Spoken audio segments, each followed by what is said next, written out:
nossa lição número 11. Nós estamos na carta de 1 aos Tessalonicenses, capítulo 5. E hoje estaremos a partir do versículo 19. E o título da nossa lição é Não apaguem o Espírito. E nós vamos ver durante essa lição características do cristão. E aqui Paulo, nessa carta, ele ressalta 3 características. São elas: alegria, oração e gratidão. Vamos então lá no Salmo 100, esse salmo, né, que ele indica louvor. Então vamos lá no Salmo 100, exaltação a exaltar o Senhor. É um salmo de louvor. Celebrai com júbilo ao Senhor todas as terras. Servi ao Senhor com alegria e entrai diante dele com canto. Sabei que o Senhor é Deus. Foi ele que nos fez e não nós a nós mesmos. Somos povo seu e ovelha do seu pasto. Entrai pelas portas dele com gratidão e em seus átrios com louvor. Louvai-o, bendizei o seu nome. Por quê?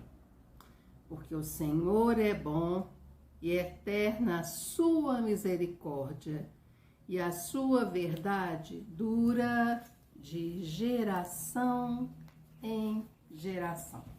Então vamos lá, né, meus queridos? E aqui a gente começa em 1 Tessalonicenses 5,16, a gente vê essa primeira característica: regozijai-vos sempre, alegrai-vos sempre, na tristeza, na alegria, na pandemia, nas perdas. Alegrai-vos sempre no Senhor, porque Ele é a nossa alegria. E aqui tem a palavra sempre, né? Que indica o tempo todo. E lá em Filipenses 4:4, novamente há o seguinte: alegrai-vos sempre no Senhor. Outra vez vos digo, alegrai-vos, né? E aqui o apóstolo Paulo, ele podia falar muito bem dessa questão de alegrar, né? Ele passava por lutas, por dificuldades, por aflições, né? Por situações de muito conflito. Mas ele sempre na sua carta, ele coloca essa característica. Independente da situação, independente do momento, independente do que esteja acontecendo, alegrai-vos. Segunda característica, meus queridos, que é uma característica do cristão: orem continuamente. Quando a gente fala essa questão de continuamente, dá uma ideia, né, de uma situação de sempre, né? Como se fosse uma linha. É uma linha que não pode ser o quê? Ser interrompida. Na realidade, essa linha é um elo. É o elo entre Deus e nós, né? Então, como que nós podemos estar conectados?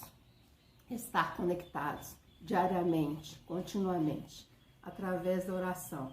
A oração é o nosso elo.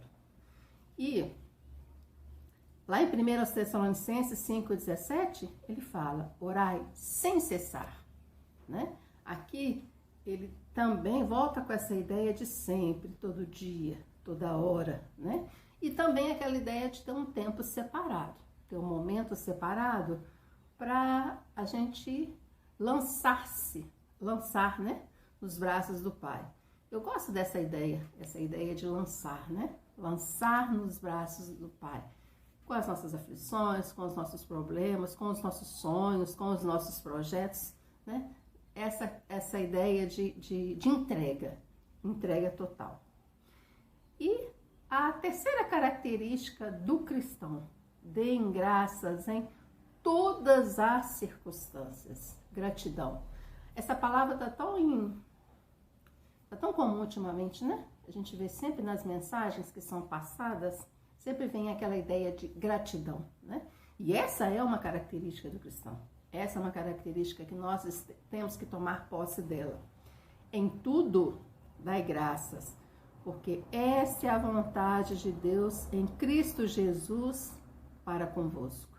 1 Tessalonicenses 5,18, né? E aqui, meus queridos, a gente vê então as 3 marcas da gente, né? Alegria, oração e gratidão. Qual dessas características, né, que a gente está precisando aprimorar mais, que a gente está precisando, né, cultivar mais? O que será que não está, né, aparecendo tanto na nossa jornada, tanto no nosso dia a dia? O que será que nós precisamos cultivar mais, né? Porque a gente está sempre no processo de melhora, né? Essa é a vida cristã, esse processo de continuidade, né? Uma coisa que é contínua, ela não para, né? Ela está sempre em movimento. E quando a gente coloca-se em movimento, né? O povo de Deus, ele tem que sempre caminhar, ele tem que sempre seguir à frente, né? À medida que a gente vai caminhando, essas 3 características, elas vão aparecendo no nosso viver, elas vão aparecendo na nossa jornada. É claro que tem situações, tem épocas que uma delas está aparecendo mais do que a outra, né? Mas a gente tem que sempre lembrar, essas são as nossas 3 marcas, o nosso selo, né? A gente tem selos. E esses são os nossos 3 selos: alegria, oração e gratidão. Queridos, e Paulo, aqui em 1 Tessalonicenses 5, versículos 20 a 22, ele tem mandamentos, né?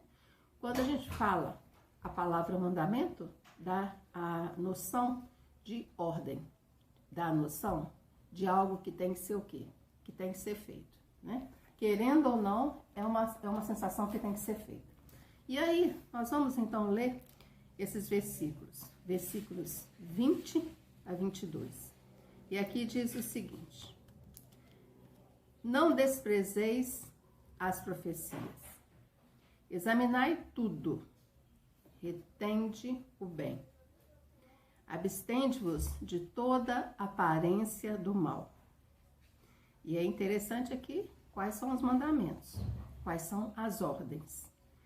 Não extingais o Espírito, não desprezeis as profecias, examinai tudo, retende o bem, abstende-vos de toda aparência do mal. Paulo, aqui, ele assume uma função, né, em relação àquela comunidade. Nesse momento a gente percebe ele como realmente um pastor, ele exortando, ele dando algumas dicas, ele orientando aquelas pessoas na sua caminhada. E ele deixa isso aqui bem claro, né, para aquela comunidade que estava em crescimento, aquela comunidade que tinha, né, ela tinha naquele local, ela tinha um papel. E aí ele deixa bem claro para aquelas pessoas, para cada um no seu dia a dia, no seu cotidiano: não apaguem o Espírito Santo, né? É essa força, é isso que nos mantém vivos, o Espírito Santo de Deus.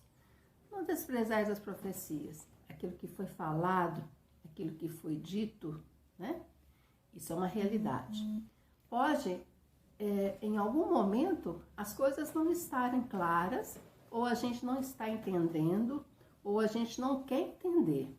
Mas as profecias, elas estão claras, elas estão aí, né? Elas estão dando as caras pra gente. Será que a gente está entendendo a mensagem?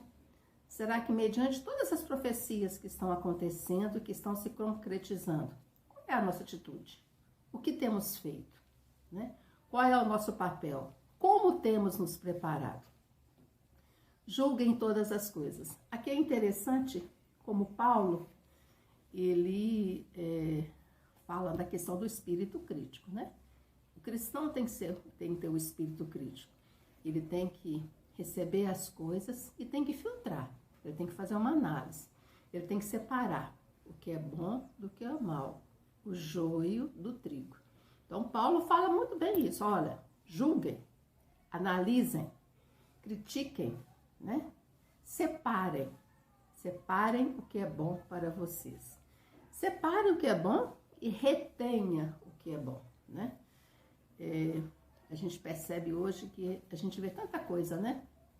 Tanta coisa acontecendo, tantas situações, tantos fatos, né? E aqui Paulo fala, retenha o que é bom. O que é bom é que tem que ficar no nosso coração.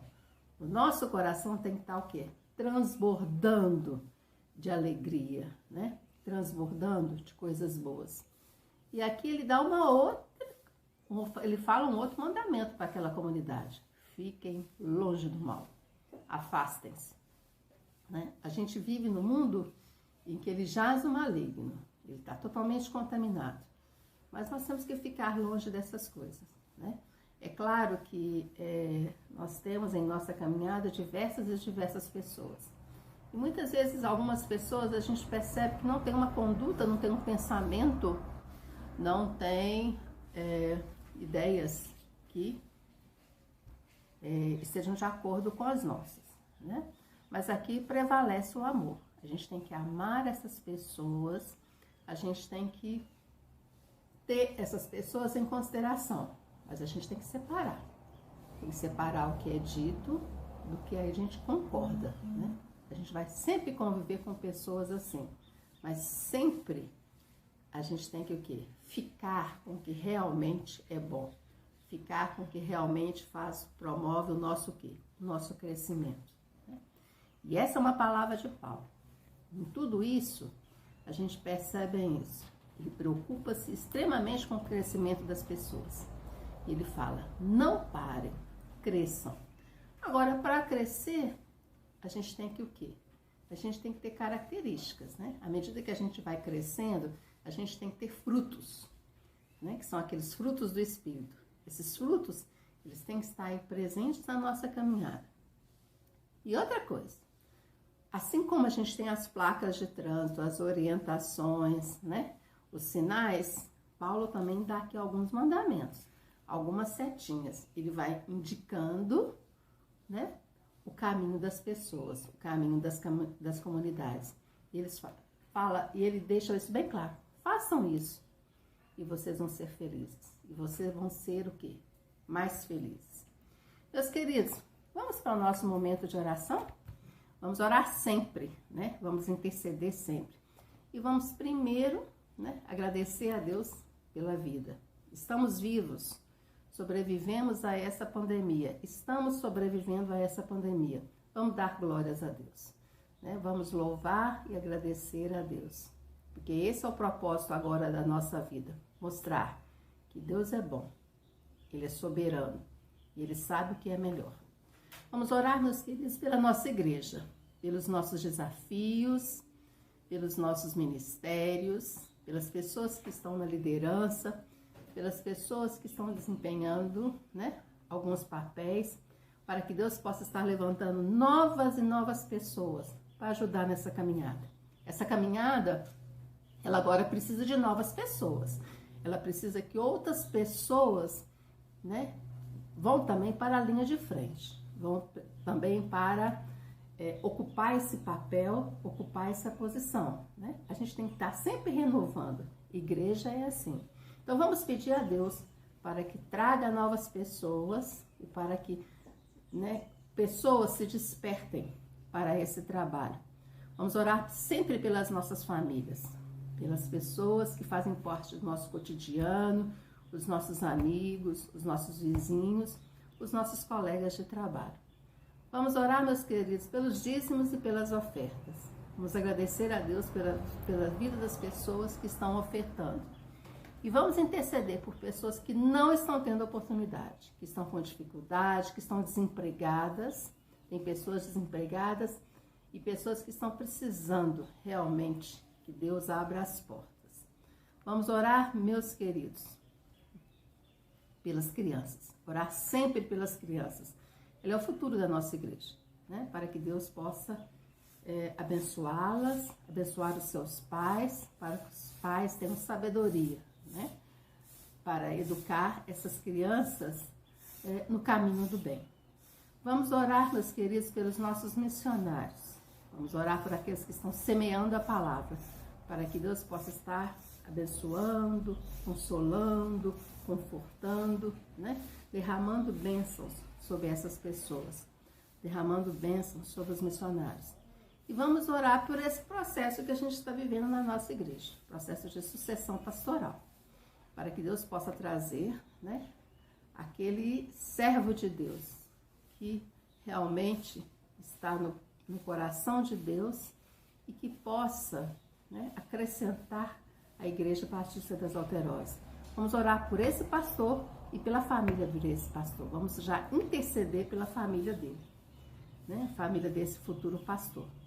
Vamos orar, meus queridos, pelos nossos idosos, pelos enfermos, por aquelas pessoas que passaram por perdas, né? Que estão vivendo aí o luto, né? Esse momento tão significativo na vida das pessoas, mas que Deus possa estar ali, né? Dando o consolo, confortando essas pessoas. E vamos orar pela nossa semana, para que seja uma semana de bênçãos, mas que acima de tudo a gente possa mostrar as nossas características, né? Alegria, coração e gratidão. Tenham todos uma boa semana e até breve.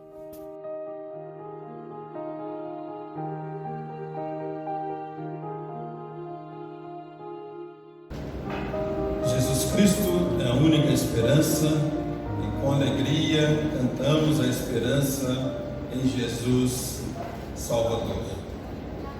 Vamos, meus irmãos, ficar em pé por um instante, vamos estar entoando o que está impresso no nosso programa. Se eu errar alguma letra, os irmãos me desculpem, mas eu esqueci meu óculos em casa. E ao chegar aqui, eu bati a mão, falei, cadê meu óculos? Ficou em casa. Mas, o braço é novo, né? Né, Tiago? Vamos chegar lá.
Façamos a leitura conforme consta aí no nosso programa. Todos. Nossa esperança está no Senhor, Ele é o nosso auxílio e a nossa proteção. Nele se alegra o nosso coração, pois confiamos no Teu santo nome.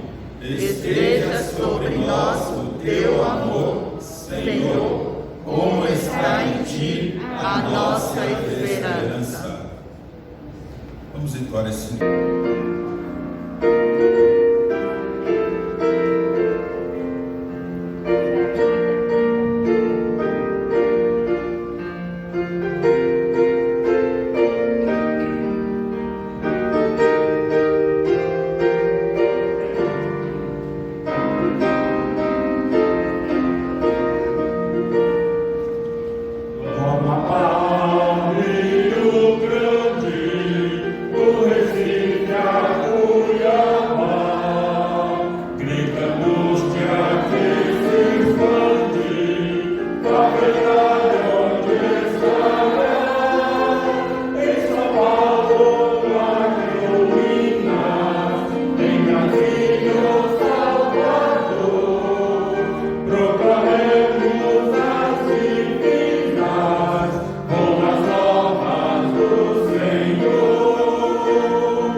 Gostaria de convidar aqui o Socorro, que estará dirigindo nesse momento, sobre o momento missionário.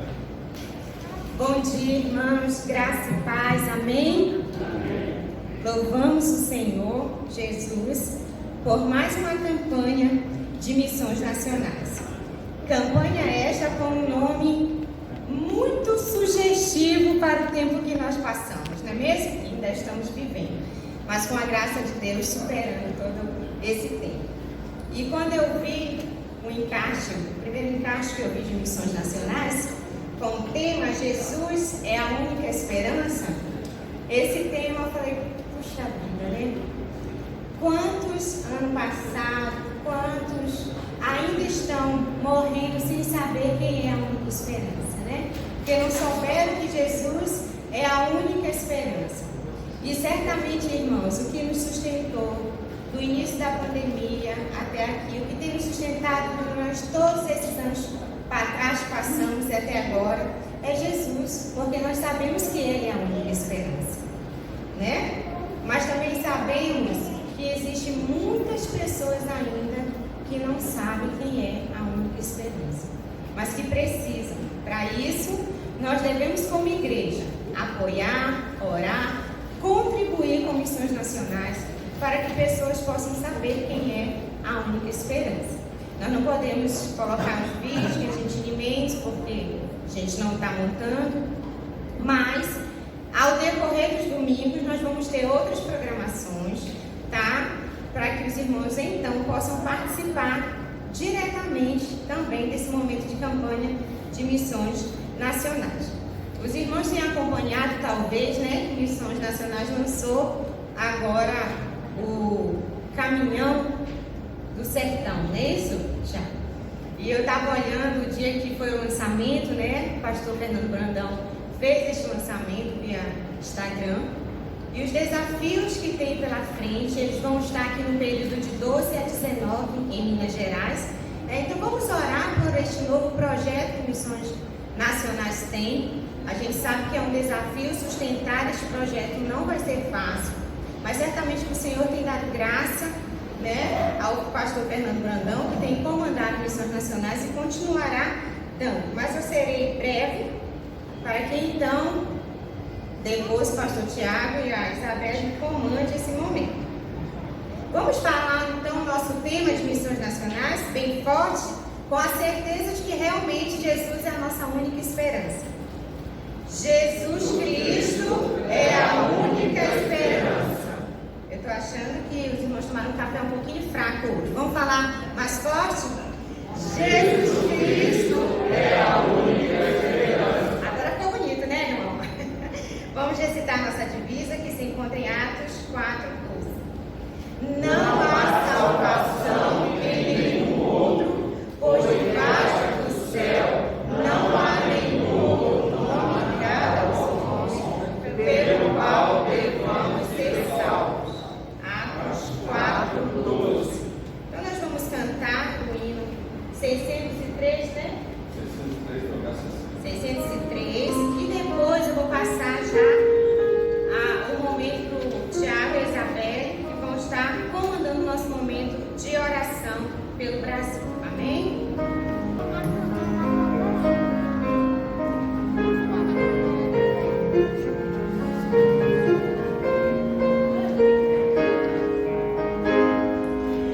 Minha pátria para Cristo é a minha petição. Minha pátria tão querida, eu te dei meu coração. Lar prezado, lar formoso, é por ti o meu amor. Que o meu Deus, que é sua graça, te dispense seu favor.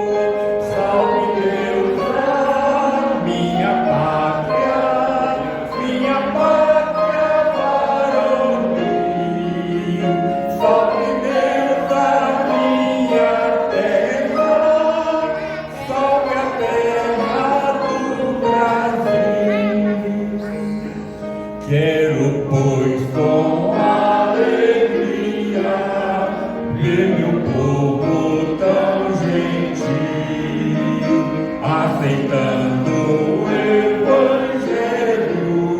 nesta terra do Brasil.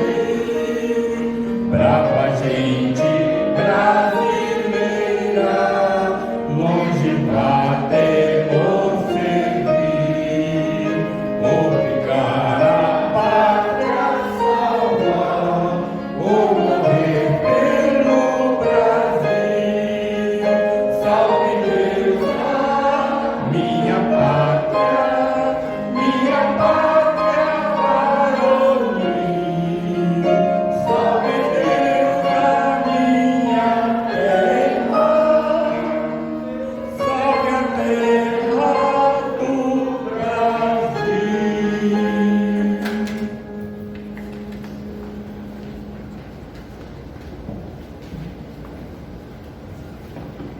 Irmãos, eu vou convidar a Isabel e Thiago, eles vão falar um pouco da Cristolândia Feminina lá em Betim. Bom dia, meus irmãos, graça e paz.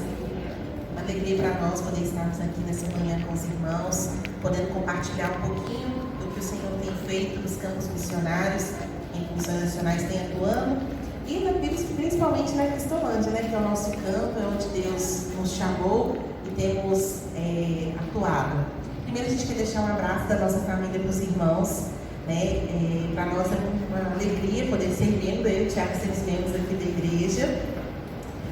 Os nossos filhos, né, nesse momento não puderam vir com a gente, que eles estão preparando para o batismo, dia 7 de novembro, eles irão batizar. E por questão de logística, por estar mais pertinho da gente, eles vão batizar lá na PIB de Betim. Só por isso que não é aqui, com os irmãos. Mas nós ficamos muito felizes, então peço aos irmãos que estejam orando pela nossa família, orando pelos nossos filhos. Para nós, né, é uma alegria muito grande. E eu fico muito emocionada só de pensar eles estarem batizando, que é maravilhoso isso, né? Então todos os pais aqui sabem muito bem como é bom ver um filho poder batizar, e nós vamos ver todos os nossos, né? E a nossa família aumentou, né? A gente ainda não compartilhou com os irmãos, a gente adotou mais uma criança e hoje nós temos 5 filhos, é muita gente mesmo. Então peço aos irmãos que orem por nós, para que eu e o Thiago possamos ser instrumentos de Deus na vida dos nossos filhos, né? Nessa questão de estar evangelizando, discipulando e ensinando eles no caminho do Senhor. Então para nós é o nosso primeiro ministério, é um ministério grande, né? Geralmente as pessoas têm 1 filho, 2, né, 3, já está no 5. Mas peço aos irmãos que orem por nós, por nossa família. E é um desafio mesmo, né? Criar os nossos filhos nesse contexto que nós estamos vivendo. E para nós é um privilégio, né? Porque os meninos podem atuar conosco lá na Cristolândia. E tem sido uma experiência maravilhosa para eles. Então fica também o convite para os irmãos irem lá, atuar com a gente, ser voluntário, dar estudo bíblico, montar alguma atividade, que são esses momentos que a gente pode servir a Deus e também aprendemos tanto, né? A gente às vezes vai com a expectativa de poder servir e nós somos muito abençoados, né, quando estamos servindo. Então fica o convite para a amada igreja poder estar lá conosco.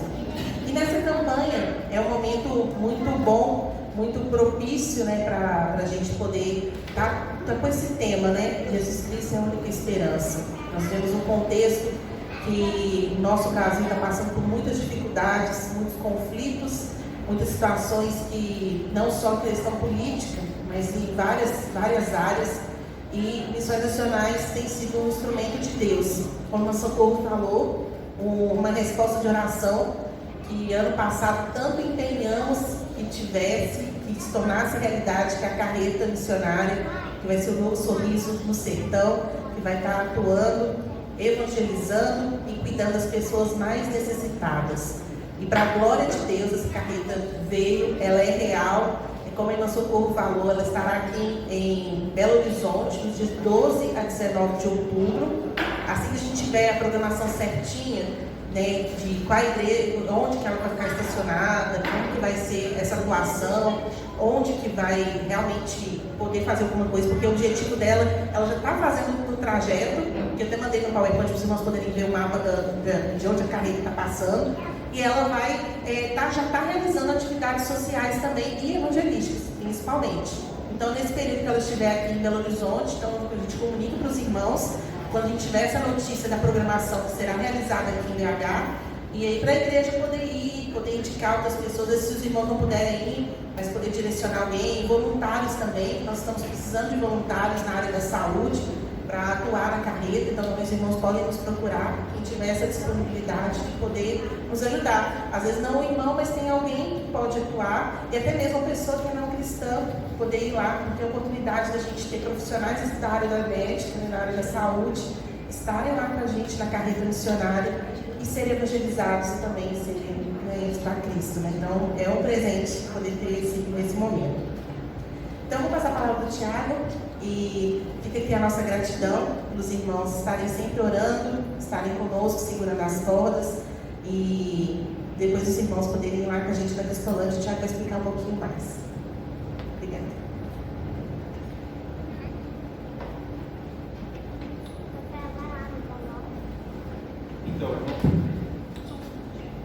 Oi. E bom dia, meus irmãos, graça e paz. Irmão Diego, vai ser sempre um prazer, viu? Ser convidado, ter a oportunidade de estar aqui com os irmãos, trazendo a palavra do Senhor, compartilhando as bênçãos do Senhor no campo missionário. Então, fique à vontade, estaremos aí à disposição. Não havendo um choque de agenda, para a gente vai ser sempre um prazer, tá bom? Queridos, ainda falando um pouquinho aí nesse momento missionário, daquilo que a Isa estava dizendo, a gente como missões nacionais, quando fala a gente, não a gente missionário, mas a gente como igreja, porque missões nacionais somos nós, né? Juntos, unidos, empenhados nesse propósito de alcançar um significativo. Talvez muitas pessoas pensaram que a pandemia pudesse ser um empecilho mundial de avanço na obra missionária, mas Deus é o Deus das estratégias. Deus nos deu várias formas de atuar. E uma delas, irmãos, foi na Cristolândia, foi que logo quando saiu o decreto de pandemia, em março do ano passado, a Junta de Missões Nacionais deu a ordem de fechar todas as Cristolândias. A gente não podia acolher mais ninguém. Então, quem já estava dentro, permanecia.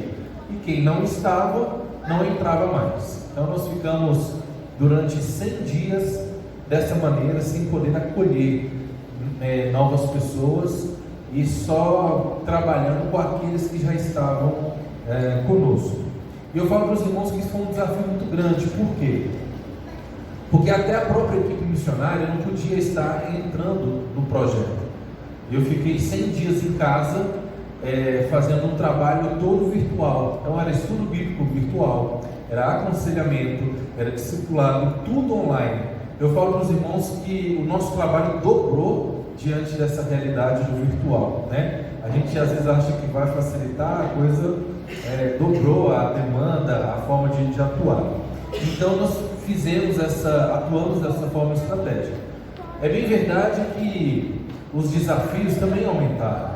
Quando o governo começou a liberar ali no mês de abril o auxílio emergencial, foi um convite para a maioria dos nossos acolhidos a deixarem o projeto, né? Estavam ali recebendo ali R$600, era um valor que eles não estavam contando. Alguns usaram de sabedoria para investir na sua própria vida, no cuidado com a sua saúde, né? Alguns que tinham, por exemplo, necessidades odontológicas e até médicas, utilizaram esse recurso para essas finalidades, mas outros, infelizmente, que ainda não estavam com a cabeça firmados em Cristo, acabaram se deixando levar por esses valores e deixaram então o projeto.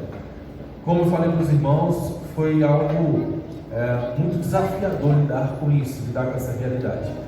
Mas também, como eu disse, Deus é Deus de estratégia. E nós então começamos a atuar de uma forma mais externa do que interna na Cristolândia.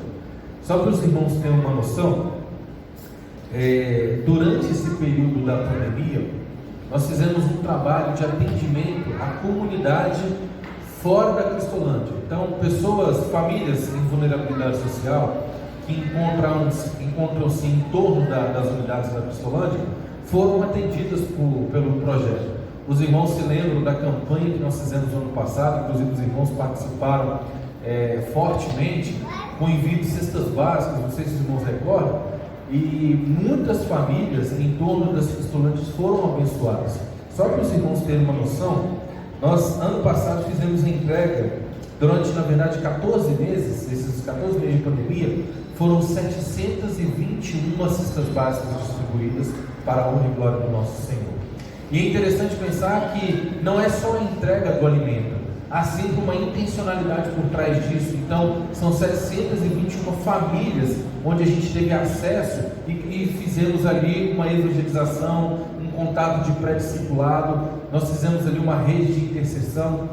São estratégias que Deus nos deu para poder estar disseminando a pregação do Evangelho de uma forma muito mais abrangente do que quando estávamos atuando na pandemia. Então eu falo que, olhando por essa perspectiva, irmão Diel, a pandemia foi uma bênção, né? Tirou a gente de uma situação e levou para uma situação que a gente nem imaginava que a gente pudesse atuar, né? E aí a gente tem vários outros números. A irmã Conceição certamente vai compartilhar com os irmãos, perdão, a irmã Socorro, vai compartilhar com os irmãos do grupo aí da igreja, com os dados, né? A gente tem vários dados do quanto a gente agiu, o quanto nós atuamos aqui no estado de forma estratégica durante esse período de pandemia. E não só aqui em Minas Gerais, mas os dados também eles percorrem por todo o Brasil, né? Para a honra e glória do Senhor, só nesse ano. Tudo que eu disser aqui agora, irmãos, são os referentes aos 6 primeiros meses desse ano de 2021. Hoje nós somos 896 missionários até julho desse ano. E eu falo isso porque agora em agosto entrou mais uma turma de missionários. Então nós estamos praticamente beirando aí a porta de 1000 missionários em missões nacionais para a honra e glória do Senhor. Só nesse ano foram iniciados 32 novos projetos de plantação de igreja. Além disso, 4 novas igrejas foram organizadas nesse primeiro semestre. 224 pessoas confessaram a Cristo e deram testemunho disso por meio do batismo somente nesses 6 primeiros meses. E 206 novos missionários radicais ingressaram ao quadro de missionários de missões nacionais nesse início agora de ano. E a gente contabiliza aí 5.142 crianças alcançadas com ações direcionadas à evangelização discipuladora dessas crianças. Como eu falei para os irmãos, esses dados são dados que mostram o quanto a nossa junta está atuando, o quanto Deus está nos dando estratégia e direcionamento para poder fazer aquilo que a gente foi chamado para fazer. Quando a gente vê, por exemplo, esse projeto da carreta do sertão, algumas pessoas pensam apenas em assistencialismo. Eu sempre gosto de olhar com um outro prisma.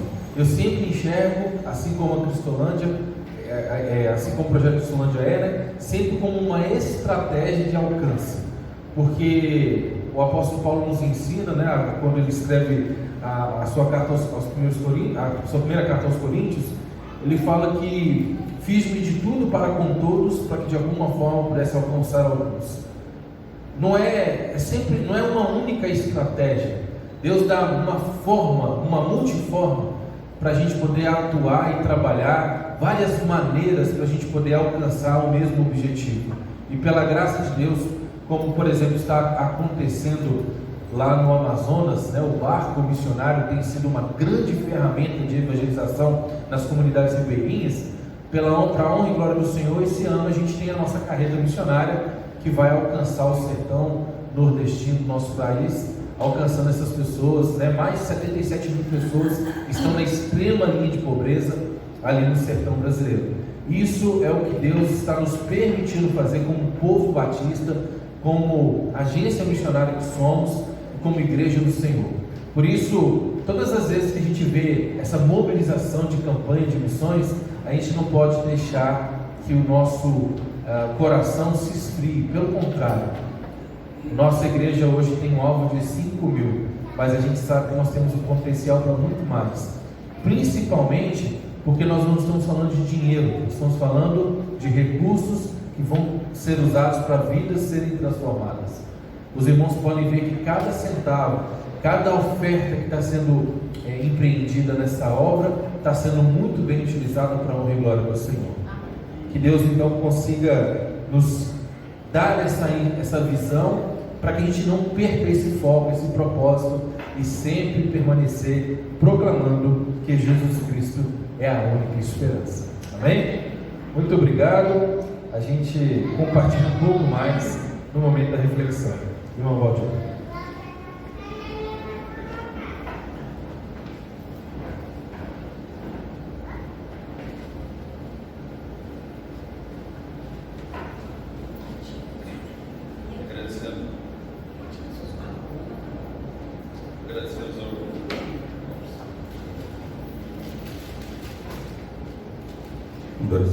Agradecemos ao querido pastor Tiago pelas informações que trouxe para todos nós. Que Deus continue abençoando você e seu ministério. Parabéns por mais um membro da família, né? O cabelo grisalho vai chegar em breve, tá? Prepara, né? Um privilégio. Vamos entoar o hino 433. Gostaria de chamar o irmão Gildo, que viesse aqui para dirigir esse hino. Então estaremos entregando dízimos e ofertas neste momento.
Mais uma vez, Senhor, queremos agradecer por esse privilégio, por essa oportunidade que o Senhor tem concedido aos teus servos, ó Pai, de entregar a Ti aqui, ó Pai, aquilo que o Senhor tem nos concedido.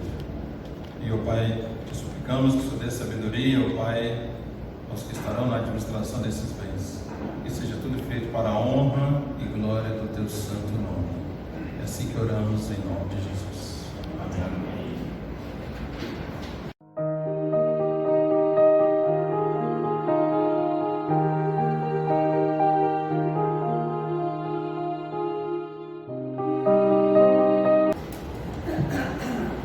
Queridos, é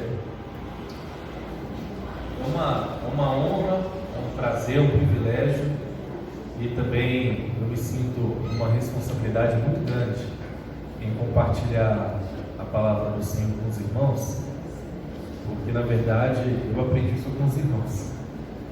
Os irmãos que me ensinaram. Eu completei nesse ano 13 anos de caminhada com os irmãos. Nasci aqui, cresci aqui e fui enviado daqui, e sou daqui. E então, para mim é um privilégio poder estar aqui nessa manhã compartilhando a palavra do Senhor. E como membro dessa igreja, eu falo que eu sempre vibrei com as campanhas missionárias da nossa igreja. Porque a nossa igreja sempre teve esse coração, esse ardor, eu me lembro de cada momento, cada desafio, cada hino, cada momento de intercessão que a gente levantava para aquelas pessoas que haviam aceito esse chamado do Senhor e levar a palavra do Senhor. e mal esperava, mal imaginava que eu seria um deles e que estaria em tempo integral, dedicando a minha vida, né? Os irmãos fizeram parte desse processo de formação minha. Eu falo processo de formação, não só a formação acadêmica, mas formação na prática, né? Quantas operações Jesus Transforma os irmãos nos enviou para que a gente pudesse ir para o campo e anunciar. Não sei se os irmãos têm na memória, mas eu recordo praticamente de todas, a começar em 2009 lá no sul de Minas, em São Lourenço, depois ali em 2010 foi um ano muito missionário para mim, né? Porque eu fui para vários lugares, né? Eu fui para a cidade de Pompéu, centro-norte de Minas, fazer um trabalho de revitalização de igreja. Eu fui para a África do Sul, lembram disso? Que experiência, África do Sul. Logo depois que eu cheguei de viagem, 10 dias depois, eu fui para o Triângulo Mineiro, cidade de Vazante, onde o irmão Daniel está lá hoje no trabalho missionário. Tive o privilégio de fazer o trabalho de plantação daquela igreja, os primeiros atos de evangelização. Eu tive o privilégio de estar liderando a equipe que estava fazendo esse trabalho de evangelismo ali em Vazante. E aí em 2011, Deus me deu a oportunidade, o privilégio de voltar a São Lourenço. Depois, me lembro do pastor Roldão falou assim: irmão, você quer ser missionário mesmo? Eu vou te mandar acompanhar a Luciana Santiago lá na Cracolândia de São Paulo. Você vai como Timóteo, vai trazer relatório do que está acontecendo lá, irmão. E eu fui. Eu confesso para os irmãos que no dia que eu cheguei lá, eu pisei naquela Cracolândia de São Paulo, eu tive vontade de voltar imediatamente. Eu quase liguei para o pastor Rodolfo, falando: pastor, compra a passagem de volta, que eu não vou ficar aqui não. Mas ali era o lugar onde Deus estava trabalhando meu coração, me preparando para essa obra que Ele me direcionou, que é o Ministério da Cristolândia. Eu aprendi muito com a Luciana, o amor pelas vidas, por aquelas pessoas que estavam ali naquela situação tão perdida. E ainda em 2011 eu tive o privilégio de atuar em outro projeto missionário ali no Vale de Chão. Foi em 2013, né? Foi 2013. 2011, eu fui para o oeste de Minas, cidade de Itapecerica. Um desafio missionário que os irmãos não imaginam, né? Uma cidade de 98% de católicos. E vivenciei ali uma perseguição religiosa ali, porque cada vez que a gente agendava estudos bíblicos nas casas das pessoas que estavam aceitando a Cristo, o padre da cidade ficava sabendo e ia lá e mandava alguém dar estudo bíblico para eles. Então foi algo que trabalhou muito comigo, né? Foi muito impactante ali essa vivência, essa experiência missionária. E tantas outras, né? Embora eu me lembre de todas, mas aqui eu acho que o tempo não me permite citá-las. Então os irmãos fazem parte de cada uma delas, e hoje, estando ali na Cristolândia, em Betim, já há 7 anos, os irmãos estão conosco de todas as maneiras. Eu louvo a Deus pela vida de cada um dos irmãos, pelo tempo que os irmãos dedicam em oração pelas nossas vidas. Eu sei que a gente pode sempre contar com a intercessão dos irmãos, que não tem falhado, porque eu sei o quanto essa igreja é uma igreja de oração. Além da nossa igreja ser uma igreja que investe na obra missionária, é uma igreja que tem uma maturidade para entender a necessidade da oração. E eu falo para os irmãos que ainda que nos falte o recurso, que não nos deixe faltar a intercessão, porque a gente não dá conta de permanecer enfrentando as astúcias do inimigo, se não for na dependência de Deus, se não for pelo agir de Deus na nossa vida. Então eu quero louvar a Deus pela vida de vocês, quero agradecer ao Senhor e expressar a nossa gratidão, porque vocês têm ido com a gente, embora alguns ainda não tiveram a oportunidade de estar conosco lá pessoalmente, ainda não lhes falte a oportunidade, ainda está em tempo oportuno. O convite vai ser sempre feito, mas que os irmãos continuem com a gente, orando, nos mantendo, nos sustentando de todas as maneiras, para que a obra possa continuar. A obra não é minha, não é dos irmãos, é a obra do nosso Senhor. Amém? Então quero expressando assim essa missionária e pedir ao Senhor que a gente continue sendo e permanecendo com essa mesma visão e avançando para a honra e glória dele. Amém? Pai amado, Pai querido, nós te louvamos, te bendizemos, porque o Senhor é o Senhor da nossa vida. O Senhor que nos chamou das trevas para a tua maravilhosa luz. Nós te agradecemos, ó Deus, porque somos igreja do Senhor. Como igreja do Senhor, o Senhor nos usa de várias maneiras, Pai, para a expansão e promoção do teu reino aqui na terra. Por isso, Deus, continue, Deus, nos dando a graça necessária para sermos esse instrumento nas tuas mãos, a fim de que venhamos a cumprir o propósito pela qual o Senhor nos chamou. Que em nome do Senhor Jesus o Senhor possa também falar aos nossos corações por intermédio da tua palavra, que o Santo Espírito dá-nos o entendimento necessário para aquilo que será dito nessa manhã.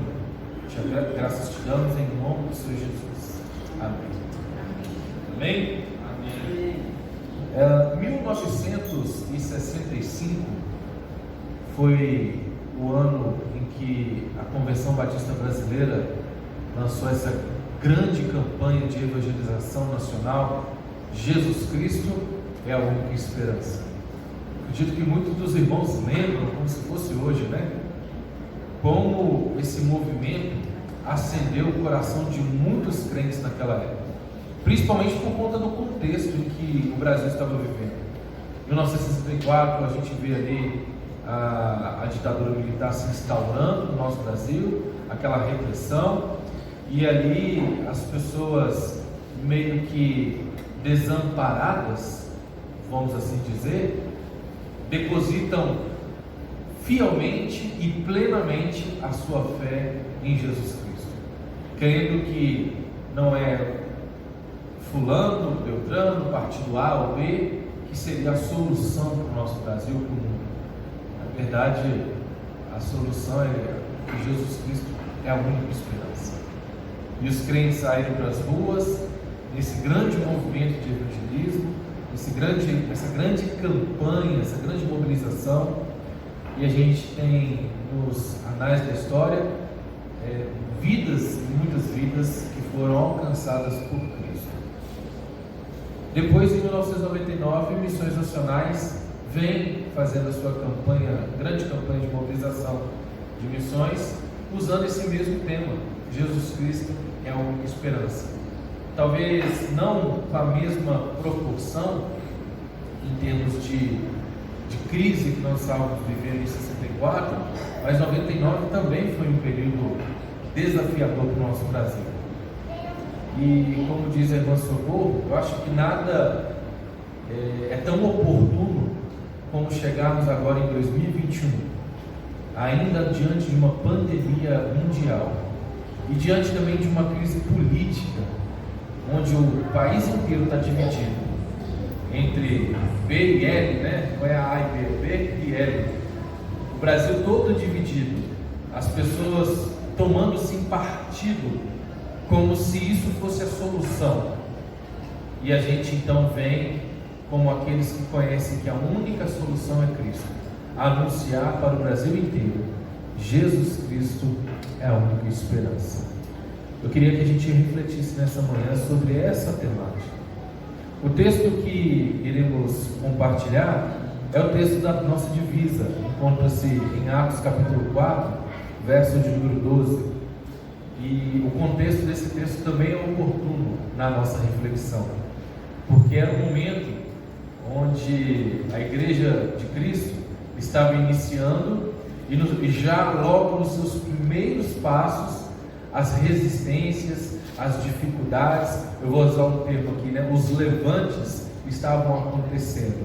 E a gente sabe que quando isso acontece, geralmente é da natureza humana a gente recuar, a gente se sentir intimidado, a gente se sentir retraído. Mas Deus não nos deu o espírito de covardia, não é verdade? Deus nos deu o espírito de coragem, porque maior é aquele que está em nós do que aquele que está no mundo. E como igreja de Jesus, não como super crentes, mas como super dependentes de Jesus que somos, nós somos então chamados a viver essa mesma experiência nos dias de hoje, conforme foi relatado aqui no livro de Atos, essa passagem fantástica, descrita no capítulo 4 aí, cujo texto base da nossa reflexão encontra-se no verso 12, mas o capítulo 4 todo ele se torna ali uma referência para a gente, para essa nossa reflexão. Então, no capítulo 4, verso 12, diz-nos assim o texto: e não há salvação em nenhum outro, porque abaixo do céu não existe nenhum outro nome dado entre os homens, pela qual importa que sejamos salvos. Quem está dizendo essas palavras é o apóstolo Pedro, junto com João, diante de um momento muito peculiar em que eles estavam vivendo em termos de liderança da igreja. Se os irmãos voltarem um pouquinho as páginas, vão ver ali que no capítulo 3, ali, na verdade no capítulo 2, quando vem ali o acontecimento ali, né, o Pentecostes, onde o Espírito Santo, o início, a inauguração do ministério do Espírito Santo de forma efetiva na vida dos crentes, acontece ali na Igreja de Cristo. Muitas vidas ouviram esse testemunho de transformação e foram salvos, né? O texto vai dizer, no capítulo 2 em diante, que houve uma conversão de mais de 3.000 pessoas, e dali em diante, então, a Igreja de Jesus começa a esse propósito de multiplicação, e não tem como fazer isso se não for anunciando a palavra. Pedro e João estavam convictos dessa realidade, e com toda intrepidez, com toda coragem e com toda segurança, na verdade, saíram anunciando a mensagem preciosa do Evangelho. No capítulo 3 a gente vê então Pedro e João vivenciando um momento tão oportuno, que é quando eles estavam passando ali em frente ao templo, e ali havia um homem aleijado pedindo esmolas. Lembram dessa passagem? O homem pedindo ali esmolas, e Pedro e João olham para ele dizendo o quê? Não temos ouro nem prata, mas o que nós temos, nós te damos. Algo que é muito mais importante do que aquilo que é perecível. O que temos, nós te damos. Em nome de Jesus, levanta e anda. Aquele homem imediatamente levantou-se, foi curado desse estado de enfermidade que ele encontrava-se, e ali então foi dado um grande testemunho do poder de Deus. Dali em diante, Pedro e João usaram de forma muito estratégica a oportunidade de, diante do que havia acabado de acontecer, a oportunidade de continuar a anunciar e a ensinar acerca de Cristo.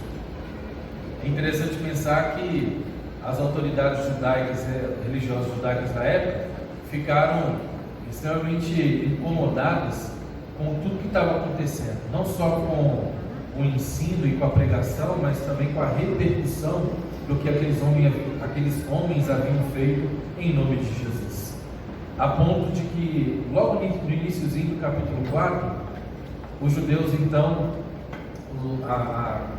esse grupo de líderes do judaísmo, eles se veem na obrigação de tentar impedir com que a mensagem fosse propagada. É interessante ver aqui que o capítulo 4 começa nessa iniciativa dos líderes, do judaísmo, para poder fazer com que o nome de Jesus não fosse ensinado, a mensagem do Evangelho não fosse pregada. E na cabeça deles, a maneira que isso pudesse acontecer, esse impedimento, seria prendendo os autores de quem estavam fazendo esse anúncio. E a gente vê que, mesmo presos, isso não foi um impedimento. Então, eu quero compartilhar com os irmãos, então, seguir essa leitura, a partir do verso de 5. Já aconteceu, então, a decisão de prender Pedro e João. E aí eles são levados ali a fim de que, de alguma forma, fossem reprimidos a não continuarem ao propósito que Deus havia colocado no coração da igreja, que era pregar a mensagem de Cristo. O verso 5 nos diz assim, no capítulo 4, nos diz assim: no dia seguinte reuniram-se em Jerusalém as autoridades, os anciãos e os escribas, com o sumo sacerdote Anás, Caifás, João, Alexandre e todos os que eram da linhagem do sumo sacerdote. Ou seja, toda a cúpula religiosa se reuniu aí em função dessa prisão de Pedro e João. E pondo-se perante eles, os arguíram: com que poder ou o nome de quem fizestes isso? Estava ali questionando o que Pedro e João fizeram em relação à cura, daquele coxo. Então Pedro, cheio do Espírito Santo, lhes disse: autoridades do povo e anciãos, visto que hoje somos interrogados a propósito do benefício feito a um homem enfermo e do modo por que foi curado, tomai conhecimento, vós todos e todo o povo de Israel, de que em nome de Jesus Cristo, o Nazareno, a quem vós crucificastes e a quem Deus ressuscitou dentre os mortos, sim, em seu nome é que este está curado perante vós. Este Jesus é pedra rejeitada por vós, os construtores, a qual se tornou a pedra angular. E aí vem então o texto da nossa divisa. E não há salvação. A abrir mão da nossa vida de pecado e deixar que Deus transforme a nossa vida diariamente, de glória em glória, até que chegamos à estatura de varões perfeitos. Nós somos chamados para isso, mas a gente também não foi chamado só para ser transformado. Nós somos também chamados para sermos anunciadores dessa transformação, para sermos agentes de transformação. Então, pela graça de Deus, nós estamos buscando fazer isso com maestria, com muita dedicação, com muito empenho. Pela graça de Deus, nós estamos, como igreja, nos campos, por meio das nossas juntas, anunciando ao Brasil e ao mundo que Jesus é a única esperança. E a gente não pode perder ou permitir que essa mensagem se perca. A gente não pode permitir, vou usar aqui uma expressão, a gente não pode deixar a peteca cair. A gente precisa continuar nesse jogo até que Cristo nos convoque para a eternidade. Nós somos chamados a anunciar para esse mundo que está perdido que Jesus Cristo é a única esperança, que Jesus Cristo é a solução para aqueles que estão ali perdidos.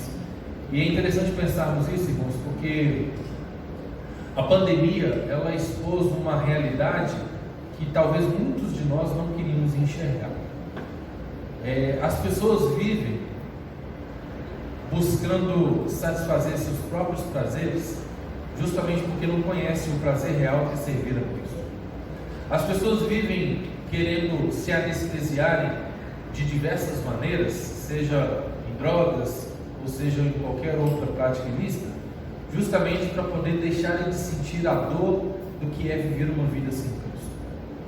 E quando a gente olha para essa realidade, nós vemos muitas pessoas tomando partido e julgando aqueles que estão andando perdidos como ovelhas que não têm pastor.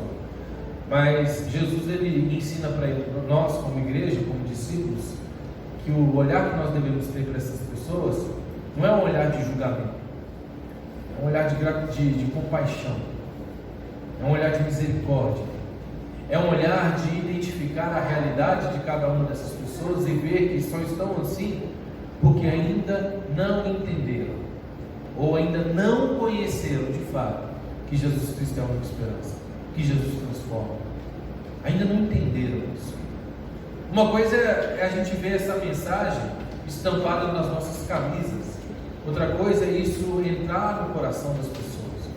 Embora eu também acredito muito, eu me lembro de um testemunho de uma irmã que, passando aqui na Praça Raul Soares de ônibus, deprimida, indo para o trabalho, viu lá a placa, lá na primeira igreja aqui do BH, essa placa escrita: Jesus Cristo é a única esperança.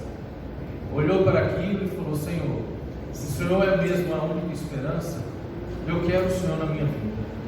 Essa mulher, após um dia de trabalho, procurou a igreja, veio aqui na primeira igreja e num culto, tomou a decisão de entregar a sua vida por Cristo. Nós precisamos ser esse instrumento de que, com muita coragem de dizer que Jesus Cristo é a única esperança. E se alguém chegar para a gente para perguntar como assim Jesus Cristo é a única esperança, como nos ensina a palavra, a gente esteja pronto, a tempo e a fora de tempo, para explicar aos outros o motivo pela qual nós cremos, né? A justificativa da nossa fé, né? Testemunhar o que Cristo fez na nossa vida e o que Ele pode fazer na vida daqueles que creem. Foi isso que Pedro e João fizeram, com muita coragem, com muita ousadia.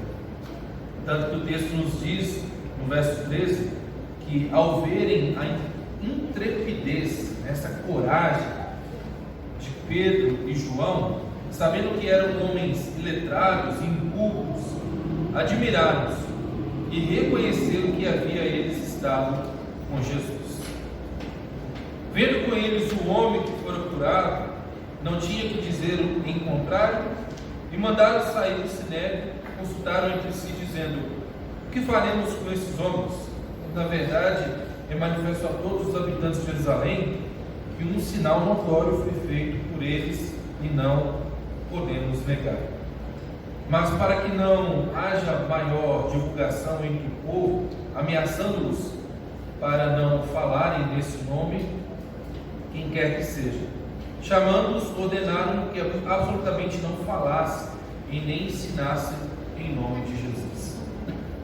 O texto deixa claro que aqueles homens que estavam querendo silenciar Pedro e João não tinham argumentos o suficiente para dizer: olha, vocês estão errados, vocês estão indo numa linha de raciocínio que não é coerente, porque, como diz o ditado, contra fatos não há argumentos. E ele foi fatídico, né? O que havia acontecido, tanto a cura desse homem, quanto centenas de vidas que haviam sido transformadas ali por meio da pregação do Evangelho. Mas sempre vai haver alguém que, de alguma forma, vai querer que a gente seja silenciado. A Cristolândia hoje, depois de 10 anos no Brasil, nesse ano, na verdade, completou 11, tem vivenciado essa experiência. Quantas vezes a gente tem visto autoridades públicas querendo encontrar motivos para que a Cristolândia não exista? A gente sofreu várias fiscalizações, denúncias do Ministério, com apontamentos do Ministério Público, para que o projeto fosse fechado. Mas, para a honra e glória do Senhor, nada houve que nos impedisse de continuar, e na verdade nos deu foi mais capacidade de nos organizar de forma estratégica, de maneira mais profissional, né? Eu falo que a Cristolândia, quando ela nasceu há 11 anos atrás, ela foi na raça e na coragem. Hoje, para a honra e glória do Senhor, a gente está mais técnico, né? Nós estamos mais calejados nesse segmento, embora a gente tenha muito que aprender. A gente tem que estudar muito, a gente tem que conhecer muito, mas nós estamos um pouquinho melhor do que começamos e fazendo as coisas de uma forma melhor do que fazíamos. Hoje a Cristolândia está muito mais organizada, muito mais estruturada. E aqui no estado, talvez as menores Cristolândias do Brasil é aqui em Minas Gerais, mas hoje nós estamos com uma das Cristolândias mais organizadas do Brasil. No ano passado nós tivemos uma proposta de redirecionamento da Cristolândia de Betim, que por 6 anos direto nós trabalhamos com acolhimento somente de homens, e ali por uma questão estratégica fomos mudados para trabalhar com o público feminino, uma vez que já existia a unidade feminina aqui no estado de Minas Gerais, lá em Governador Valadares, numa estrutura que alcançava muito mais e a demanda era muito pequena, né? Não sei se os irmãos sabem, o número de homens que demandam desse tipo de cuidado é muito maior, quase 6 vezes maior do que o número de mulheres. E nós temos uma unidade de Governador Valadares com capacidade para 40 pessoas e atendendo uma média de 5 mulheres. Então, é um espaço muito mal utilizado.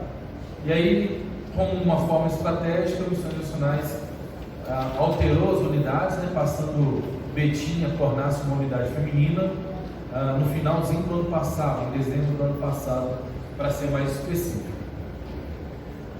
A nossa unidade em Betim, ela tem capacidade para 12 pessoas, ela foi projetada para ser uma unidade feminina, com capacidade para 12 pessoas, mas nós chegamos a organizá-la e a receber 16 homens. E quando houve então essa mudança, no final do ano passado para esse ano, nós então começamos essa fase de adaptação. E quando eu falo fase de adaptação, não é uma adaptação qualquer, porque o trabalho com mulheres é muito mais peculiar do que o trabalho com homens, né? Como eu falei, a demanda é muito menor e a permanência ou até mesmo o interesse de querer ser acolhida para o tratamento das mulheres é muito menor do que dos homens. E aí a gente viu isso na prática, a gente lidou aí durante os 7 meses desse período de transição com um número muito baixo de mulheres acolhidas. A gente teve uma média de 5 a 6 mulheres no máximo, uma capacidade para 12. Nunca conseguimos ali encher a nossa unidade como a gente gostaria. E aí, de forma, mais uma vez, de forma estratégica, principalmente diante da realidade que a gente está vivendo, porque, como eu falei, a pandemia ela expôs uma realidade que a gente não estava muito querendo ver. Eu não sei se os irmãos sabem, se os irmãos olharem aí no Google, o número de pessoas hoje em situação de rua, desde a pandemia até os dias de hoje, ele aumentou em 3 vezes. A gente ficou impressionado quando a gente anda ali em volta da rodoviária, não sei quantos ali tiveram a oportunidade de passar recentemente ali, e ver o número de pessoas que estão ali, cobertores, né, ali em plena situação de rua. Esse número aumentou 3 vezes, e não foi só aqui em Belo Horizonte, no Brasil inteiro. Então a demanda nossa aumentou muito. E aí, olhando para esses números, olhando para essas necessidades, olhando para essa realidade, novamente Missões Nacionais, de forma estratégica, decide tornar a Cristolândia de Betim em unidade masculina, para atender esse volume que a unidade do Estado não está conseguindo atender. O nosso sonho, para ser sincero com os irmãos, é de abrir mais 2 unidades de Cristolândia aqui no Estado. Mas existem 2 coisas que nos impedem de fazer isso. Primeiro, o local. A gente não tem um local que seja 100% autossustentável que nos permita fazer o investimento desse trabalho. E segundo, equipe. Quão difícil é a gente ter pessoas vocacionadas por Deus, dispostas a estar servindo ao Senhor nesse ministério. Então a gente vê isso como um desafio. Talvez alguém possa pensar, mas Thiago, e o custo? Isso não é um desafio? Eu aprendi nesses 7 anos que dinheiro nunca foi problema. Como diz o pastor Otílio, o dinheiro é a solução, né? E a gente viu que na pandemia, quando os números de desempregados no país aumentaram, o número de ofertas não diminuiu, pelo contrário. Haja visto aí, por exemplo, a Isa, que foi contratada exatamente no momento de pandemia. A Isa serviu comigo durante 6 anos como voluntária, sem ser contratada, e aí no momento mais crítico, financeiramente falando, que nosso país estava enfrentando, a gente consegue recursos para que ela pudesse ser contratada. Então a gente nunca viu o dinheiro como um problema. Na verdade, o dinheiro é a solução, né? Parte dessa solução, né? E a gente vê então como desafio a estrutura e principalmente, talvez a maior de todas, eu acho que até a estrutura também não é tão problema assim. A gente ora e Deus manda, né? Mas o maior desafio são pessoas que têm essa coragem, como Pedro e João tiveram, de irem diante dessas pessoas que estão perdidas e falar: olha, Jesus Cristo é a única esperança. Jesus, ele quer que a gente, como igreja, se una de todas as maneiras para que isso aconteça. E momentos como o que a gente está vivendo são oportunidades. Eu falo que se a gente fazer uma linha do tempo e olhar para a história da igreja, os momentos em que a igreja mais cresceu foram os momentos mais críticos em que ela vivia. Se você olha, por exemplo, no primeiro século, quando Jerusalém, no ano 70, foi perseguido, sofreu uma severa perseguição, lembram como o evangelho foi disseminado tanto em Jerusalém quanto nas demais regiões, embora as pessoas estavam ali fugindo daquela perseguição, mas ao mesmo tempo estavam anunciando a transformação que é em Jesus Cristo. Então, não são as dificuldades, não são as crises, as tribulações que vão nos tirar do propósito de Deus. Na verdade, o que nos tira do propósito de Deus é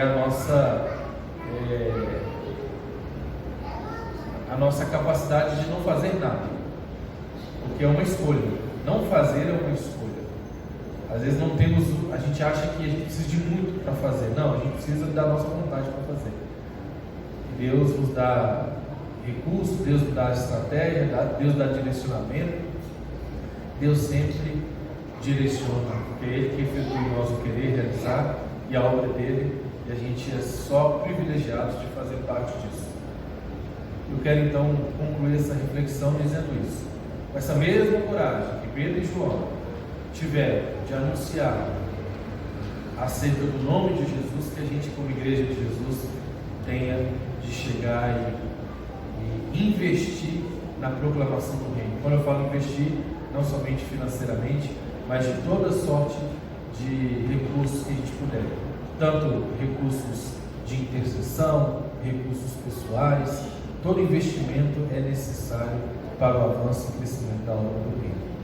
Amém? Amém. Que a gente possa manter isso no nosso coração e essa convicção de que Jesus é a nossa única esperança. Amém? Amém.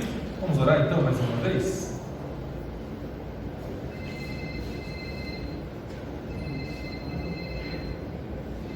Santo Deus, nós te louvamos, nós te agradecemos, nós te bendizemos, ó Deus, pelo privilégio de poder servir ao Senhor, por sermos, ó Deus, esse instrumento no momento que estamos vivendo, nosso Brasil, em poder anunciar que Jesus Cristo é a única esperança, que a nossa vida, que a nossa igreja, que a nossa junta, que a nossa convenção possa continuar seguindo nesse propósito, nesse objetivo, que é a promoção, que é a expansão da mensagem do Evangelho. Pois nós cremos que o Evangelho é o poder do Senhor para a salvação, para a transformação, para a libertação de todos aqueles que no Senhor creem. Por isso, dá-nos, Deus, ousadia para estarmos sempre envolvidos com a promoção e expansão da Tua obra em nosso Brasil e no mundo. Te agradecemos por esse privilégio, assim oramos em nome de Jesus. Amém.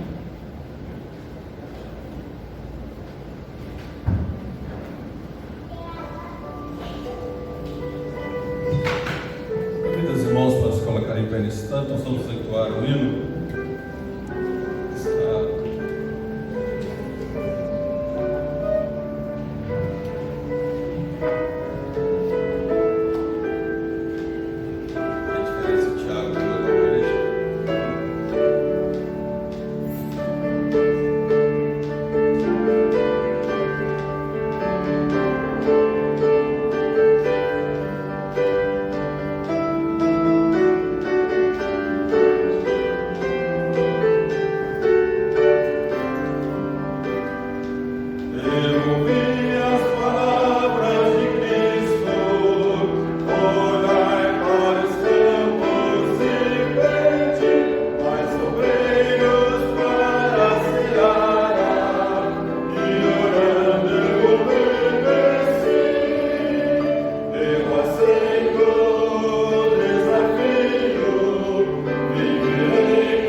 Irmão Néder, nosso vice-presidente, por gentileza, queira nos dirigir em oração. Amado Deus, com todo Pai, em espírito e verdade, porque tu nos deste essa oportunidade. Como a tua palavra nos disse nessa manhã, não há nenhum outro que nos possa levar a Deus, nos possa tirar da escuridão das trevas. Nós devemos estar firmes com esse propósito de servir sempre ao nosso Deus. Nós queremos te agradecer pela mensagem que o missionário, o pastor, o diácono trouxe nessa manhã, que tu esteja abençoando a nossa igreja e o trabalho dos diáconos de volta lá na Cristolândia de Betis, Senhor. Que a nossa igreja possa estar sempre disposta a te servir e que o Senhor tenha compaixão de nós, nos ajude a encontrar com retidão, sem pressa, mas com correção, o pastor que nos tem reservado. Que tu esteja com o irmão Adiel na condução desse rebanho, até que um novo pastor aqui chegue. Fique conosco, nos abençoe no decorrer desse dia e dessa semana. Esteja visitando os nossos irmãos enfermos, aqueles que estão impossibilitados de dividir com os nossos grupos. Fique conosco, livre de todo mal, de todo perigo, de doenças. Olhe pela nossa nação, pelos nossos governantes, para que haja paz em nossa nação. Perdoa nossas faltas, pois nós oramos no nome de Jesus. Amém. Amém.